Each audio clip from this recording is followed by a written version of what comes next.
Meet Rosina and Marashi. They're southern white rhino, a species that back in the 1900s had been hunted almost to extinction. There were less than 100 of these animals left in the wild. Thanks to conservation efforts, the species survived, but only just. Today, keepers are preparing to fly thousands of miles to the front line of a war being fought to save this iconic species and many others like it. So join us as the keepers head to meet the wild cousins of the animals they work with here in the park and bring back vital information for their future.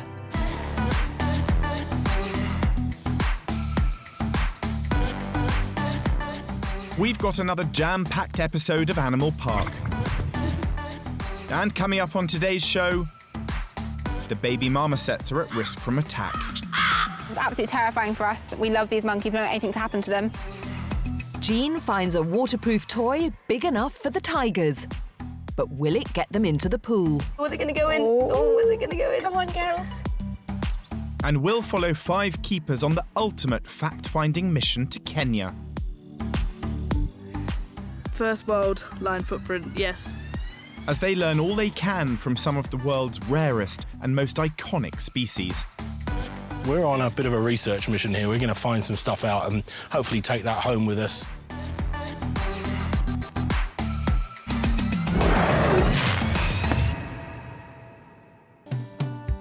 It's been 10 months since the arrival of cheetah cubs Poppy and Winston.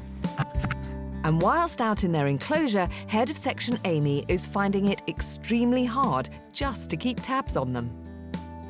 They run around and we have to be really on our toes. To make matters worse, behind the scenes, the cubs are also having an effect on the park's 2 adult male cheetah. So this is Carl. He's very laid back. He's actually dad to Poppy and Winston, so he's done the business with Wilma, which is great. He's a great character. He really is. He's a ladies' man. This is Rasta. He's a bit grumpier than Carl. Not even looking at us at the minute. Dad Carl used to live with Mum Wilma in the same outdoor enclosure. But in order to control when she has her next litter, he's having to be kept away. The problem is the only other outside enclosure already belongs to Rasta. And these 2 fully grown males have never been mixed. Shut off between 6 and 5, and then 5 and 4 as well. So today, Amy is going to introduce them for the first time, in the hope that one day they could form a bachelor group.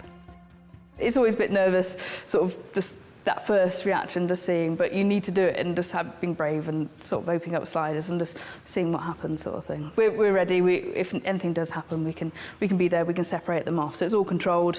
Do it in the house just to sort of, so we've got a bit of control over it. So it's not big spaces that they suddenly just go running off after each other. So hopefully it will go quite well. There's no way of knowing how the cats will react. Male cheetah are highly territorial. Straight up there. Carl's very interested by the looks of it, just having a pace up and down. Rasta, the fact he's quite confident he's come in, all of his own accord, it's opened up for him. If he wants to come in, go out, he can. And hopefully, the more we do it, Carl will get used to it, calm down a little bit, and then we can sort of get him into the pen next door and just keep going and seeing how that goes. A few days later, Amy has begun feeding them in adjoining pens. So far, it seems to be working.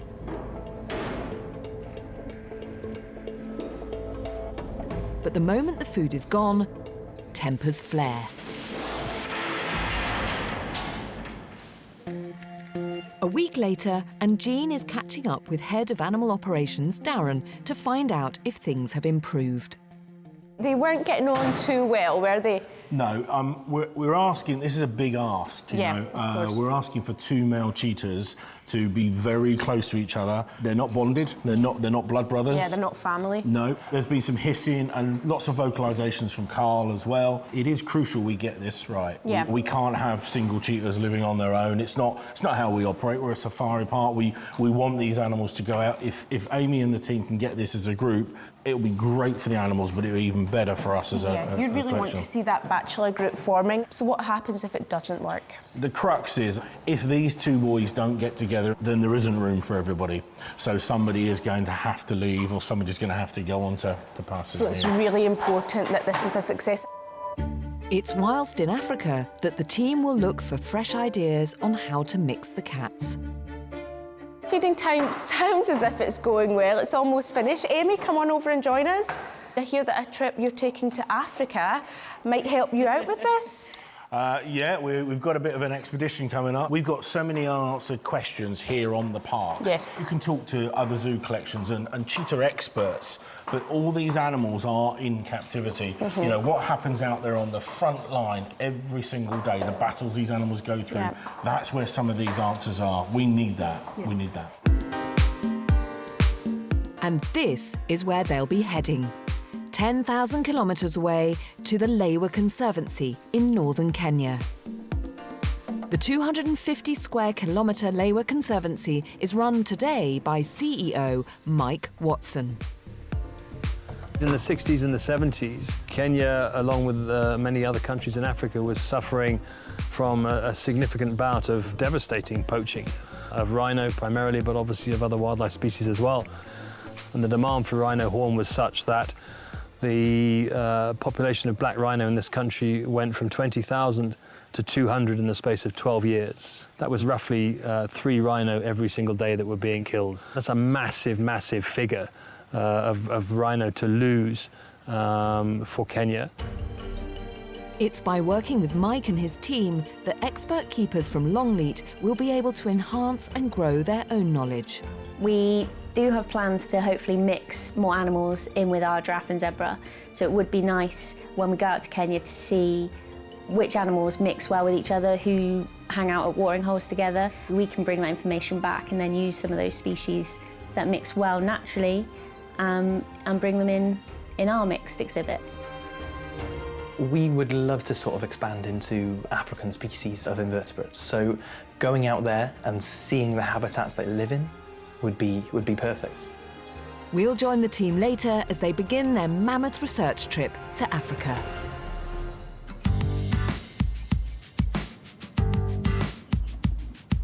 It's feeding time at the park, and what the residents eat is as varied as the species themselves. Lemurs, come here. But it's up to the keepers to find out what they like, and more importantly, what's good for them. These are ring-tailed Madagascan lemurs. They're known as opportunistic omnivores, and I'm joining Tina here in their enclosure with some summer treats. Now, what have we got here? We've got coconut, we've got strawberries, we've got melon, and it seems that melon is their... Ooh, squabble. It seems that melon is their favourite right now. Yes, we don't often give them fruit items. This is very much a summer treat for them. In the wilds, they would, you know, their diet is mainly based on the fruits that they find out there, all the trees blossoming and coming into fruit. But they'll eat meat as well? Yes, they are omnivores, so, you know, out in the wild, they will go for insects and bird eggs sometimes. We have tried them with it, but to be honest, to begin with, they start out a bit scared of them, and then they have to rely on mum and dad to show what to do. Now, was that a little squabble over food? Was that a kind of hierarchy? Unfortunately, you know, like any family, they do fight. That was one squabble. You can see who was dominant. We've still got the one here and the other ones ran away. So we can see the hierarchy there, but that's it, sorted. They're very inquisitive, aren't they? And they're not worried about us. No, they've grown up with us. We teach them that, you know, they have a respect for us, but, you know, we bring them lovely things and that's what they enjoy. Is it quite important for you guys to keep adapting their diet, testing, seeing what works, what doesn't work? Yeah, we do like to keep it sort of with the seasons, and we also like things like in the wintertime we use sweet potato and we heat it up in a microwave, and then it's something warm for them to come into the house at night, and that's, you know, it's nice and warm. We have, we make tea for them as well in the winter. Yes, a nice cup of tea. It warms them up after a cold day. Now, when they drink their tea, do they like it white or black? No milk, no sugar, just black. I love that. Well, listen, I think this is a success. I think we can safely say that these guys love their strawberries and their melon. Not sure about the coconut. Well, that's a lesson we've learned, so next time maybe we'll leave that out. Martina, thank you very much. Not a problem.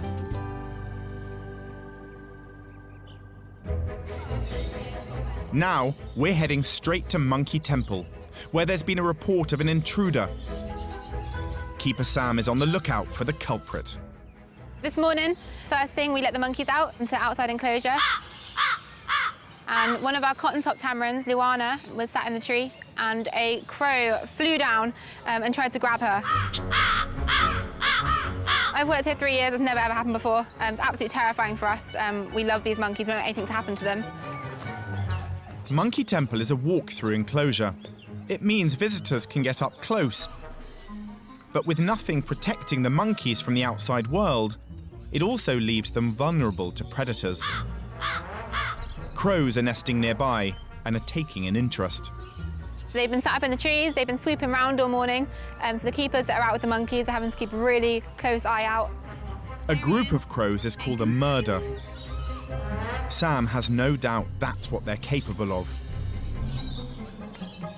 Lily, come on. The victim of this morning's attack was Luana, a rare cotton-top tamarin. You can see how small she is. She only weighs about 400 grams. So unfortunately, pretty much snack size for a big bird like a crow. We've got some small young baby monkeys at the moment, which are really, really high risk. So until this threat has passed, we've had to keep them inside because we just can't risk them being taken by a crow. Birds do prey on marmosets in the wild, but out there, their defences are up. What they'll do in the wild is if they see a bird, they'll generally alarm call. Because they live in a group, they'll all run and hide for cover. So they are actually quite clever about it. Obviously, living here, probably have a little bit more comfortable lifestyle than they would have in the wild. So they are slightly more relaxed about it, which I think is why perhaps the crows are getting so close. Crows everywhere. Sam's determined to protect the animals in her care. I'm watching you. With a little help from her friends. Meet Gareth and Jamie, Sam's new scarecrows.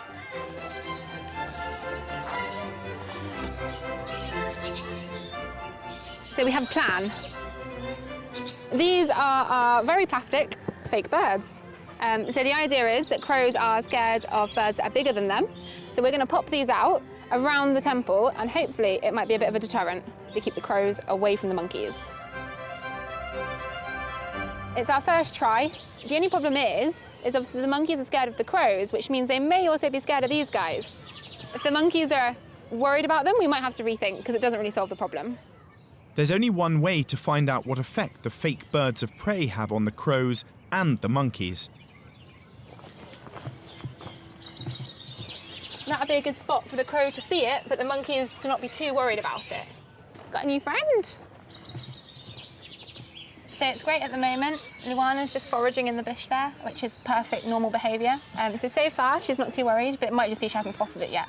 If she was at all worried, she'd probably start making loud alarm call noises and jumping around and getting sort of, they fluff themselves up to look big and scary as well. It's like she might have just spotted it now, actually. So she's just having a little look. But she doesn't seem to be too worried, so that's perfect, really, so far. If it was stressing them out at all, of course, I would move it. But if she seems quite comfortable with it there, hopefully we'll be able to leave it there and it will fool the crows more than it's fooling the monkeys. We'll be back later on to see if Sam's fake feathered friends can keep the birds away. The team has arrived in Lemur, a remote part of northern Kenya. The keepers have been travelling for over 10 hours and taken several flights to get here.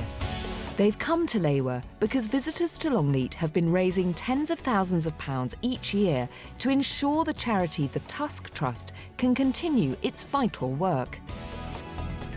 To go out and actually experience working with Tusk, which is quite close to my heart. It's one of these charities that just does so much good throughout the continent. It'll be incredible to meet the people on the ground out there that have to deal with poachers in an everyday life. People like Sarah Watson, Director of Programmes for Tusk. Human beings can't live alone. We have to be able to live with the wildlife, with the habitat, and we have to be able to find ways to make it sustainable and achievable. And Lemur is one model that's proven that. And so the more that we can instill this here and across the rest of Africa, the more hope there is for, basically, for the people and wildlife of Africa. One of Lemur's biggest successes has been with the southern white rhino. Once on the brink of extinction with less than 100 in the whole world, the conservation miracle here has raised their numbers globally into the thousands. Back home in Wiltshire, the park has struggled in recent years to get the species to breed. Their male, Njanu, isn't mating with the 3 females he lives with. Experienced keeper Kevin has a theory. We were hoping that they would breed within just a couple of years. The main reason really is to do with Njanu. I think he's just too nice an animal, really. Any animal in captivity will behave differently to their wild cousins. But in Africa, Darren will be on the lookout for information that could help his challenges back at home. The Lemur Conservancy is an absolute conservancy haven for white rhino and black rhino, and it's really crucial for us. We have white rhino at Longleat, and we've tried very hard over the last few years to encourage them to breed. Not been successful with that yet, but here they are the masters. We're on a bit of a research mission here. We're going to find some stuff out and hopefully take that home with us. The vast conservancy is patrolled daily by a dedicated team of rangers, like Ian. Just grab my gear, which is the camera, a GPS and the radio, and then grab my motorbike. And then I go around. Monitoring the animals for their health and well-being is the reason for his relentless patrol. Any sightings of the key species that I'm looking at, I take a look at them, also rate them, give them their body condition score, and then move on to the next species that I find. Ian is passionate about his work and observes our place in the Earth's fragile ecosystem. We came into this planet and took over, but wildlife is such a beautiful thing.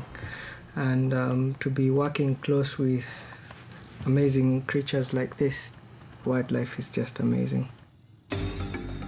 Every day, his findings are fed into the computer back at Lemur HQ.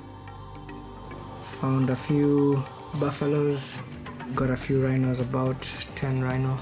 See, these ones are very healthy, very healthy. Ian's interest in wildlife began with a visit to Nairobi National Park. When I was a young boy, we used to go see the animals. Of course, they're in cages, but like for a young person, I was quite fascinated to see lions so close. When I grew up, I knew that I really wanted to work with wildlife. I wanted to do something to protect this species.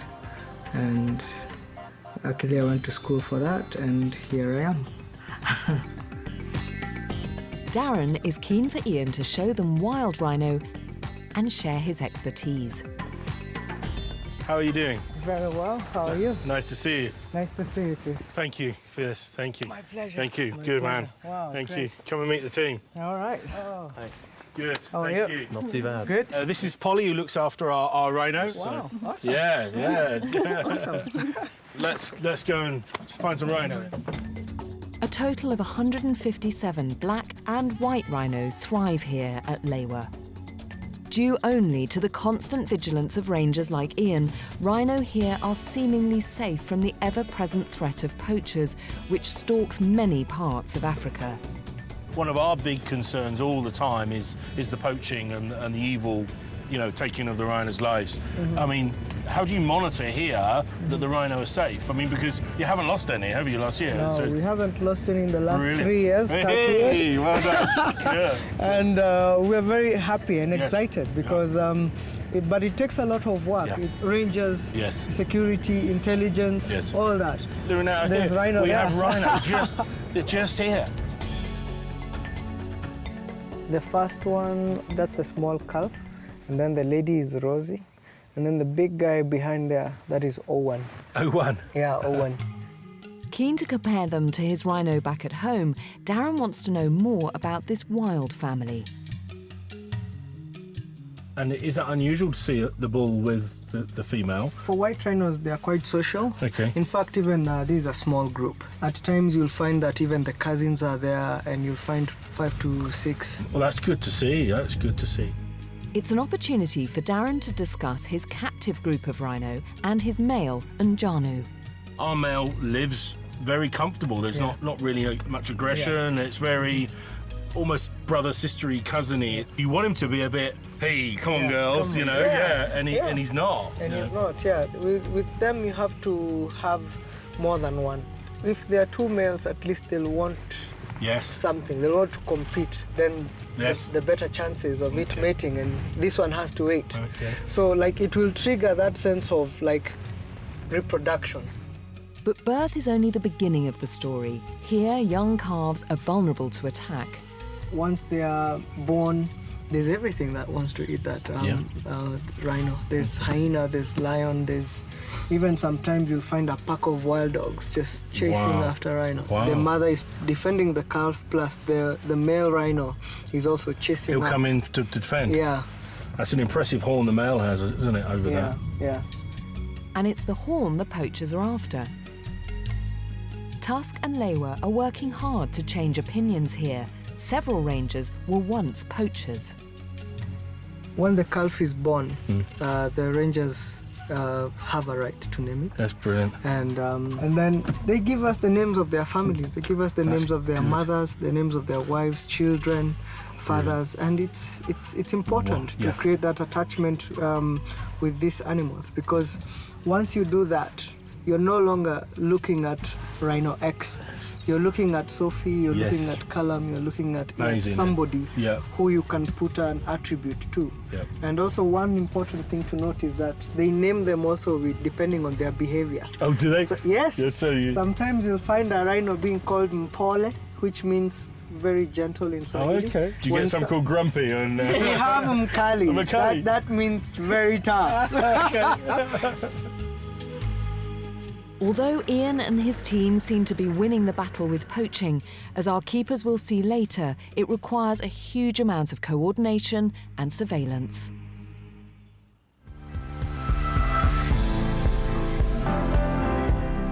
There are over 30 different species of birds living here at the park, many of which are endangered in the wild.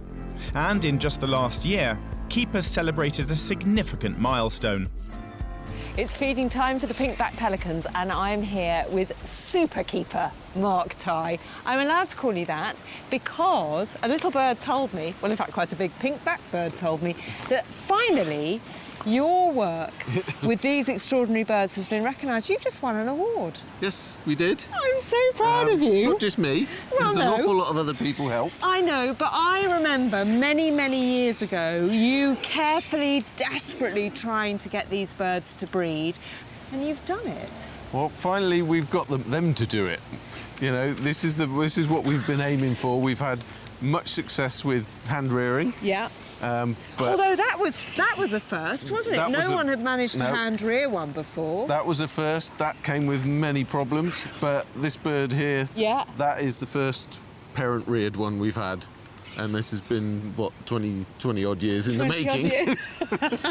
Took a while. But absolutely incredible success. I mean, how does it feel to have spent all those years, you know, getting really to understand the biology of these birds, what makes them tick, to allow them to breed in a country which is so far from their own? It's just been an amazing sort of journey with them, really, you know, and to actually finally see them manage to do it out on their own nest, all by themselves, you know, was a real sort of big moment for us, you know, real nice to see. And what implications does this have for the species?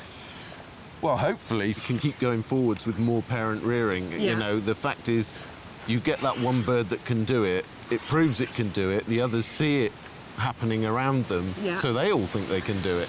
So what I'm hoping now is that this will just mean that the group will go from strength to strength, and that they'll start bringing them all out themselves, and we won't have to hand rear anymore. Well, I did notice you've got one nest already, so we're right at the start of the breeding season now, are we? Well, the breeding season for these guys is only when they feel like it. They really, literally have bred in every month of the year. And when we do the hand rearing, we're all faffing with heat lamps and all the rest of it. They just get on with it. It's been brilliant to watch. Well, Mark, I can't congratulate you enough. I know how much this has meant to you, and I know how hard you've worked, and I'm just delighted that, as you say, you know, you've come up with the ultimate success. The birds are doing it for themselves. Brilliant, thank you. Great news. All this summer, Jean has been helping keepers to come up with new ways to keep their animals cool. And today's idea involves this. It's a boat's buoy placed right next to the tiger's pond. Can let the tigers out now. Question is, will it persuade the tigers to take a dip? Oh, here they come. Oh, there we go. There's Sundari first, and then Shari's just behind her. She's the more dominant out of the two, and she's a bit more confident than Shari is normally. However, Shari is the first one that's coming over towards us now. She's just having a little sniff around log camp. Yep. Now, there's a big orange object there. What will she there make you of go. it? Oh, there she goes. Having a sniff, seeing what she thinks of it, make sure it's not dangerous or alive or anything like that. Well, it's great that she doesn't seem like she's backing away or she's scared of it. You can see her ears are flicked back a little bit, so you can see she's a bit cautious about it still. And now Sundari's coming in as well, doing the same thing, having a sniff of log cam first, and have a good old sniff of this. Seeing them up close, you can really see that dense coat of fur, which of course is perfect for Siberian tigers in Russia. Yes. But here on a warm day, you really need to keep them cool. Hopefully they'll batter it around and push it into the pond soon. This is quite nice for bonding, isn't it? Yeah, just definitely. playing around, because they are sisters. Yeah, so definitely. Tigers are normally solitary animals. The only time you see them together is when mum's got cubs, but luckily our girls do normally get on really well with each other, and they do like to have a bit of fun and play. Yeah, we just need to see their noses and paws nudging that boy into the water, don't we? I think they're probably hoping that there's some meat somewhere, because that's normally what we put them out. Oh, there's Sundari. Up on her hind legs, Yeah. that's great. Wait, was it going to go in? Oh, was it going to go in? Come on, girls. If you didn't have the boy there, would they be likely to just run into the water? They don't often just run in. Okay. They normally, when it's the heat of the day, sort of at midday, they might go in and try and cool down. Tigers have webbed feet, that's so they've got- unusual. Slightly webbed paws just to help them swim. Obviously, it gets a bigger surface area so they can pull that water and help swim a bit better, because they are water lovers. Oh, she's almost just pushed Go it on, in there. go I on, think it might go Shari. in. Go on, Shari. Yeah, they're giving it a good go with their massive paws, and they're balancing as well, so they're using some other skills. Yeah, you can always see the little flicks of the tail to get that last bit of balance. It's almost like two domestic cats with a ball of wool or something. They're really rolling it around and playing together. Well, the girls didn't fancy getting wet today, but they've had a good old play around, so the boy done good.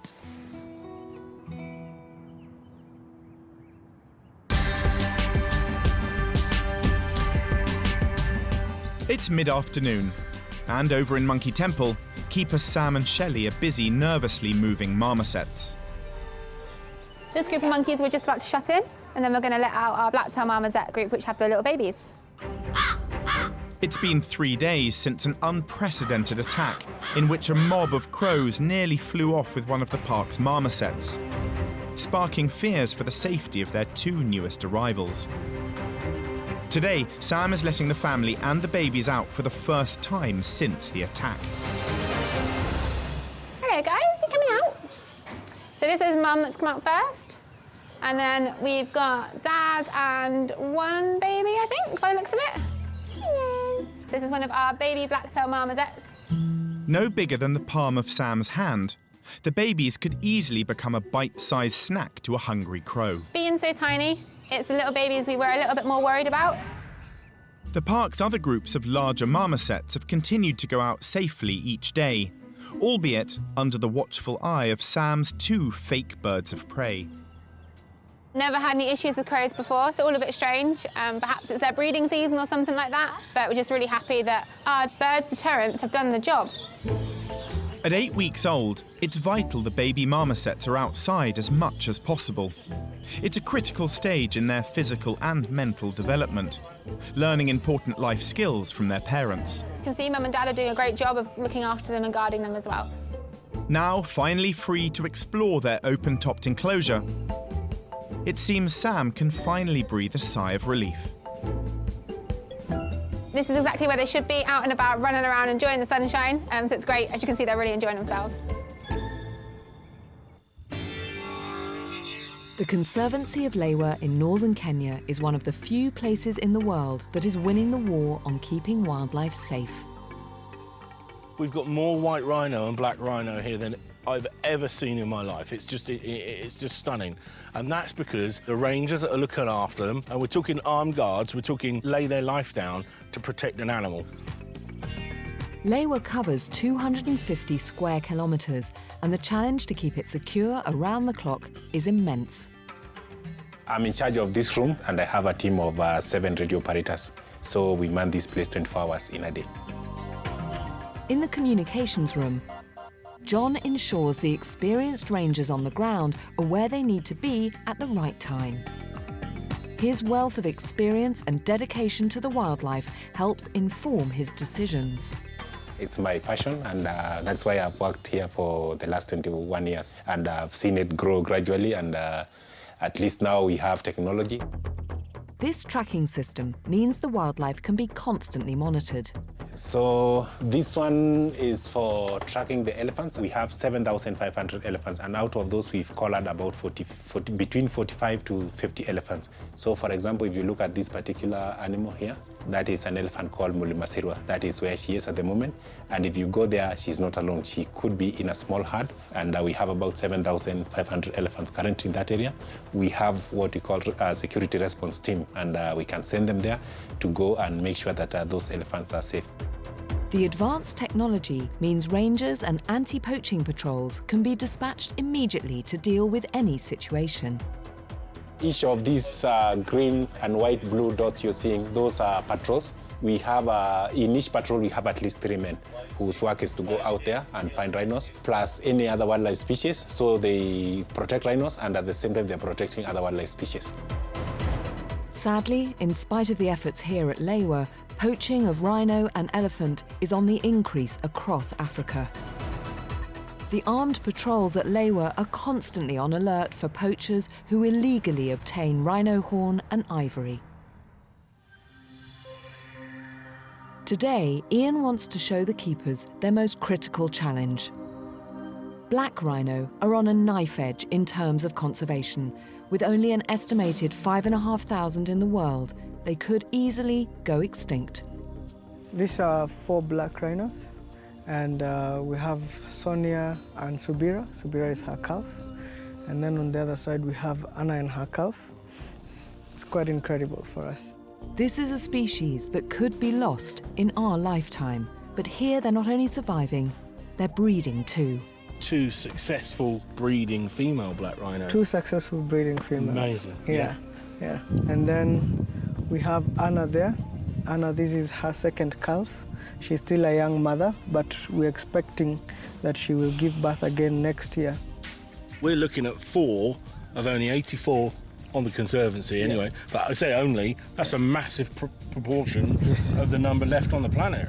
This is wonderful work. Thank you. Rhino are hunted for their horns, which are then used as shows of wealth or for their falsely believed medicinal benefits. It's an outside of Africa thing, is it? The biggest market is Asia and other places. A rhino horn is a sense of wealth and everything, and also the Chinese medicine as well. Keeping the rhino here is a matter of life or death, both for the rhino and keepers in equal measure. It's sad that it's happening out there, and we are the ones who are feeling it. We are the ones who are kind of like risking our lives and risking our families and risking everything. You know, even the rangers themselves, they don't understand why would somebody want to kill a harmless rhino. If we were able to show that to the people out there, and also to make sure that the people who are buying this, it's not being cut off peacefully. No, it's been The animals killed. have been killed, they've been butchered. This is a being that you're taking up from the wild. Today has been a profound experience for Darren. We can really see the progression that conservation is making, but actually there's a whole army of people like Ian that care so much and are working day in, day out to conserve some of the rarest animals on the planet.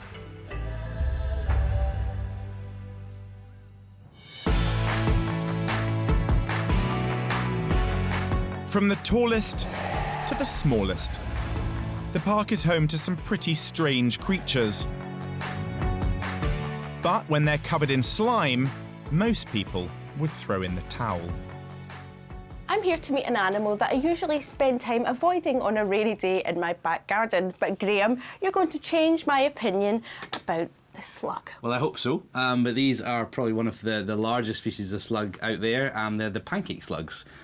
They get their name because they're quite sort of pancake coloured and they do sort of tend to flatten out when they relax. Yeah, it's very unusual looking. It's nothing like your ordinary garden slug. No, I don't think you'd have much of a garden left with these guys in there.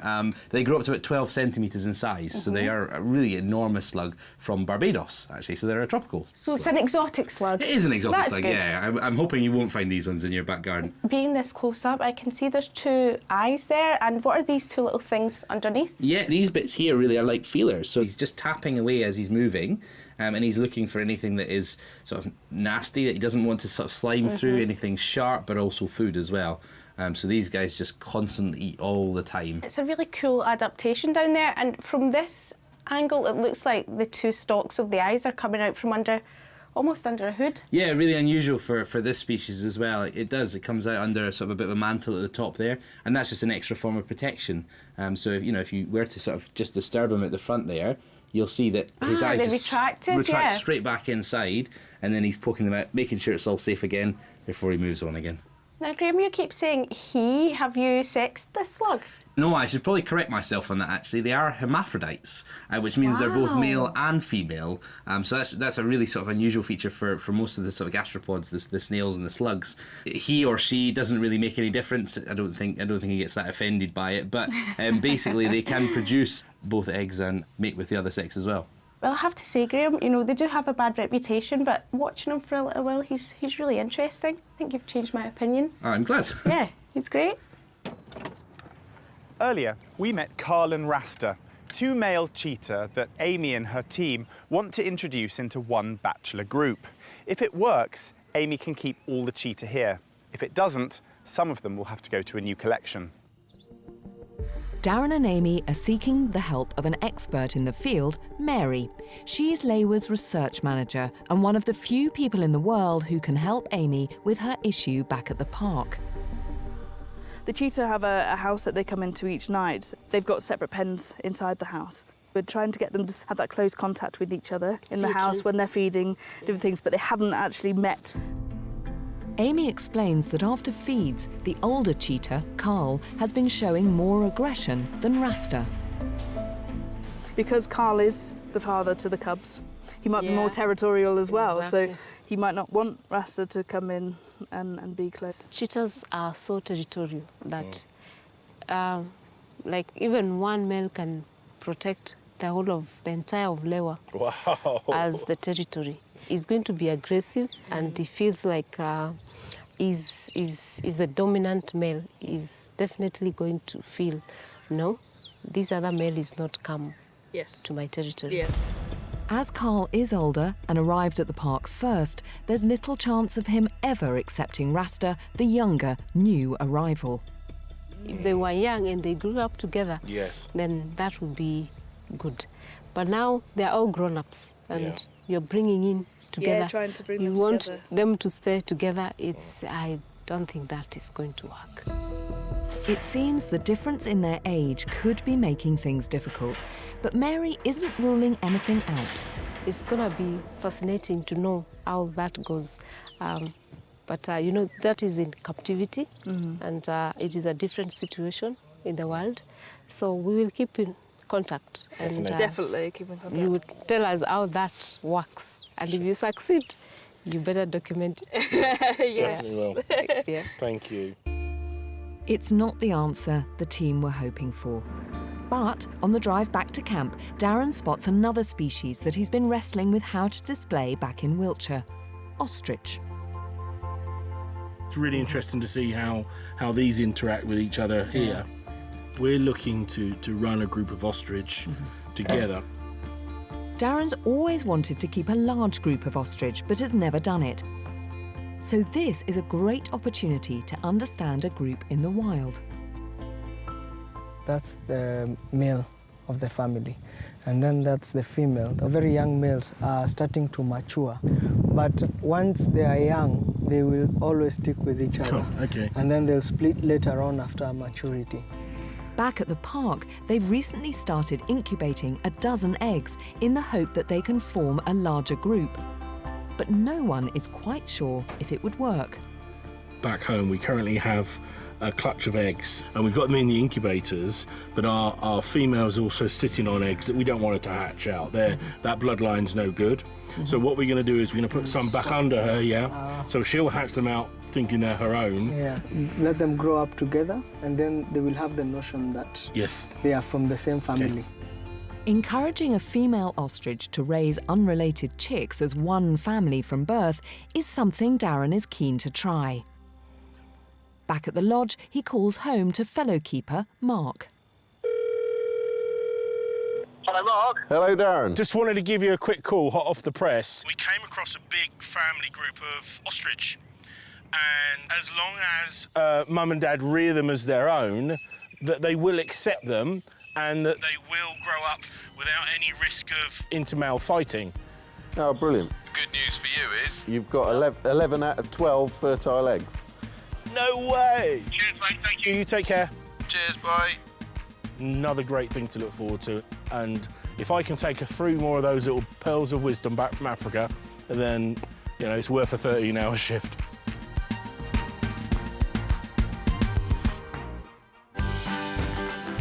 Earlier, Jean and Eloise gave the tigers an enormous ship's buoy, Oh, is it going to go in? Oh, is it going to go in? Come on, girls. hoping they'd play with it in the pool and cool off. Well, the buoy didn't get wet, but later in the day, it certainly got played with. Now, if you ever wondered what a tiger could do to a ship's buoy, wonder no more. Eloise, Look at that. They did a pretty thorough job, didn't they? They definitely ripped it to shreds and crumbled it up as much as possible. And do you know what's amazing? This is really solid. I mean, they've really gone to town on it. That is quite an animal toy. Yeah, they managed to get through it a lot quicker than we expected. And yeah, they loved it. Is this sort of thing important for the tigers to have in their enclosure, to have that opportunity? Yeah, we try and make our girls work really hard and get as fit as possible, and giving them a new toy is exciting for us to see what they do and for them to figure out what they want to do with it as well. Well, I am impressed. It looks like you've got a few little chunks of food there on a knitting needle. Yes, I like what you're doing there. You want to This is Showry behind us. Showry. So Showry is one that had the most interest in this boy, and she's the one that made the most mess out of it. Didn't you, sweetheart? They're keeping you on your toes. Definitely. Thank you so much. Sadly, that's all we've got time for on today's programme, but here's what's coming up on the next Animal Park. Keeper Polly is in Africa, earning her stripes amongst some very rare zebra. Seeing them out here in the wild is amazing. It's overwhelming. The park's gorillas give their verdict on a new diet. Both going for the tomatoes. Well, save some for the others, Avindi. And we'll reveal how an emu cools off in the summer. When they're that hot, they need to cool down. Yeah, he's just sat himself right in there.